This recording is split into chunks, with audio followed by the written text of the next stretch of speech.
बूढ़े मिश्रा जी ने इंसानी हड्डियां आटे की चक्की में फेंक दी। हड्डियां तुरंत पाउडर में बदल गईं। जब कोई ध्यान नहीं दे रहा था, उन्होंने एक पूरी बोरी हड्डियां मशीन में डाल दी। जैसे ही सबूत सफेद आटे में मिल गए, उन्हें थोड़ी राहत मिली। लेकिन बस कुछ ही दिन बाद पुलिस उनके दरवाजे पर आ गई। पता चला कि जो आदमी गायब हुआ था, उसे आखिरी बार मिश्रा जी के साथ देखा गया था। इंट्रोगेशन के दौरान मिश्रा जी बिल्कुल शांत रहे। उन्होंने कहा, मुझे कुछ नहीं पता। लेकिन उनकी पत्नी का व्यवहार पुलिस को थोड़ा अजीब लगा। पुलिस के जाने के बाद उनकी पत्नी और ज्यादा ग्लानि में डूब गई।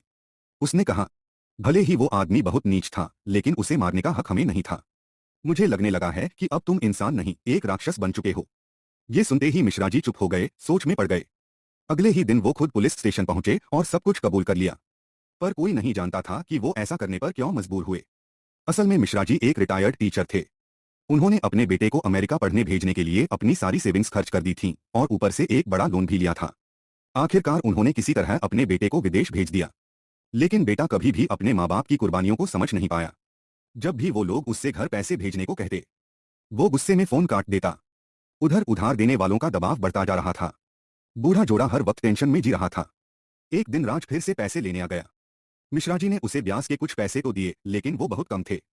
राज ने कुछ नहीं कहा, बस एक औरत को पकड़कर अंदर बेडरूम में खींच ले गया। भीतर से अजीब अजीब आवाजें आने लगीं। लेकिन मिश्रा जी और उनकी पत्नी कुछ नहीं कर सके। जब राज चला गया तो देखा बेडरूम पूरी तरह तहस-नहस हो चुका था। इतने में बेटे ने सिर्फ 5,000 युआन भेजे। अगले दिन मिश्रा जी बैंक से पैसे निकालने गए, लेकिन बाहर निकलते ही राज फिर से मिल गया। उसने उनकी जेब से सारे पैसे छीन लिए। जाते जाते लड़ाई का नाटक किया और बोला, मेरी कार खराब है, जरा धक्का तो लगवा दो। इतनी परेशानियों के बावजूद मिश्रा जी गरीब बच्चों को पढ़ाते रहे। उसी दिन जब राज फिर पैसे लेने आया, उसने एक छोटी बच्ची को पढ़ते देखा। मिश्रा जी को तुरंत समझ आ गया कि उसके मन में कुछ गलत चल रहा है। उन्होंने पुलिस की मदद लेने की सोची। लेकिन जब पुलिस स्टेशन पहुंचे तो देखा राज वही अंदर बैठा है। लगता था कि पुलिस भी उसी के साथ मिली हुई है। मिश्रा जी को समझ आ गया, पुलिस से कोई उम्मीद नहीं। और वही हुआ।